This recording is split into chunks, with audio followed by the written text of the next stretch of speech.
ಬೇಕಾ ನಿಮಗೂ ಅದೇನಾ ನಿಮಗೆ ಹಾಂ ಎಲ್ಲರಿಗೂ ನಮಸ್ಕಾರ, ಎಲ್ಲ ಕನ್ನಡಿಗರಿಗೂ ನಮಸ್ಕಾರ. ಫಸ್ಟ್ ಟೈಮ್ ನಾನು ವಿಡಿಯೋ ಮಾಡ್ತಿದ್ದೀನಿ, ಅದು ಫಸ್ಟ್ ಮೀನು ಸಾರು ಮಾಡ್ತಿದ್ದೀನಿ. ಓಕೆ, ಇವಾಗ ಸ್ಟಾರ್ಟ್ ಮಾಡೋಣ. ಫಸ್ಟಿಗೆ ಮೀನಿಗೆ ಕಲ್ಲುಪ್ಪು ಹಾಕಿ ಈ ಥರ ವಾಶ್ ಮಾಡ್ಕೊಳೋಣ ನೀಟಾಗಿ.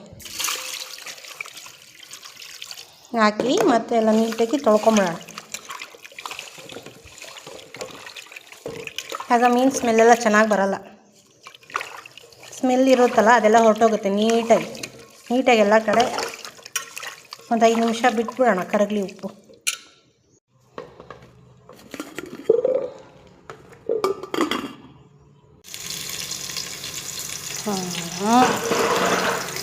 ಈರುಳ್ಳಿ, ಕರಿಬೇವು ಸೊಪ್ಪು, ಸಾಸಿವೆ ಎಣ್ಣೆಲಿ ಹಾಕಿದ್ದೀವಿ. ಫ್ರೈ ಆಗಲಿ, ಚೆನ್ನಾಗಿ ಫ್ರೈ ಆಗಲಿ. ಬೇಕಾದ್ರೆ ಹಸಿಮೆಣಸಿನ್ಕಾಯಿ ಹಾಕ್ಕೋಬೋದು, ನಾನು ಹಾಕ್ತಿಲ್ಲ.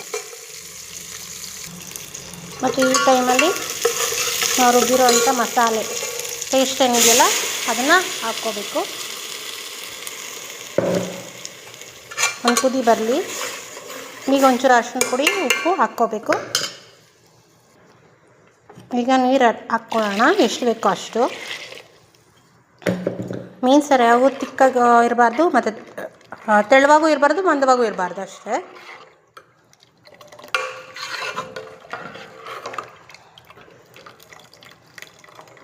ಸಾಂಬಾರು ಪುಡಿ ಏನಕ್ಕೆ ಹಾಕಿದೆ ಅಂದರೆ ಟೇಸ್ಟ್ ತುಂಬ ಚೆನ್ನಾಗಿ ಬರುತ್ತೆ ಸಾಂಬಾರು ಪುಡಿ. ಮಾಮೂಲಿ ನಾವು ಹುಳಿ ಸಾಂಬಾರಿಗೆ ಮನೇಲಿ ಯಾವ ಥರ ಸಾಂಬಾರು ಯೂಸ್ ಮಾಡ್ತೀರೋ ಅದೇ ಥರ ಸಾಂಬಾರು ಪುಡಿ ಹಾಕ್ಬೋದು, ಅಥವಾ ಮಾರ್ಕೆಟಲ್ಲಿ ಸಿಗೋ ಸಾಂಬಾರು ಪುಡಿನೂ ಹಾಕ್ಬೋದು. ಈಗ ಅರಿಶಿನ ಪುಡಿ ಆ್ಯಡ್ ಮಾಡ್ತಿದ್ದೀನಿ. ಮತ್ತು ರುಚಿಗೆ ಎಷ್ಟು ಬೇಕೋ ಅಷ್ಟು ಉಪ್ಪು ಖಾರ ನೋಡ್ಕೊಂಡು ಹಾಕ್ಕೊಳ್ಳಿ. ಈಗ ಉಪ್ಪು ಹಾಕ್ತಿದ್ದೀನಿ, ನಿಮಗೆ ಎಷ್ಟು ಬೇಕೋ ಅಷ್ಟು ರುಚಿಗೆ ತಕ್ಕಷ್ಟು ಹಾಕ್ಕೊಳ್ಳಿ. ಈಗ ಹುಣ್ಸೆಹಣ್ಣು ರಸ ಹಾಕ್ತಿದ್ದೀನಿ. ಹುಣ್ಸೆಹಣ್ಣು ಸ್ವಲ್ಪ ಮುಂದಿರಬೇಕು.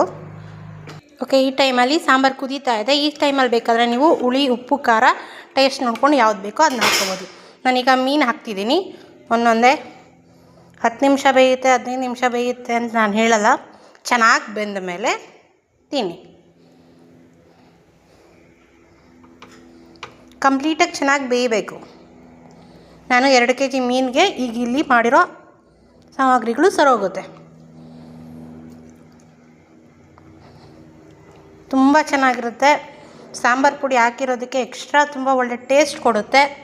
ಒಂದು ಸತಿ ಟ್ರೈ ಮಾಡಿ, ಕಮೆಂಟ್ಸಲ್ಲಿ ಹೇಳಿ, ಲೈಕ್ ಮಾಡಿ. ಇದು ನನ್ನ ಫಸ್ಟ್ ವಿಡಿಯೋ, ಒಂದು ಪ್ರಯತ್ನ ಮಾಡಿದ್ದೀನಿ, ನೋಡೋಣ.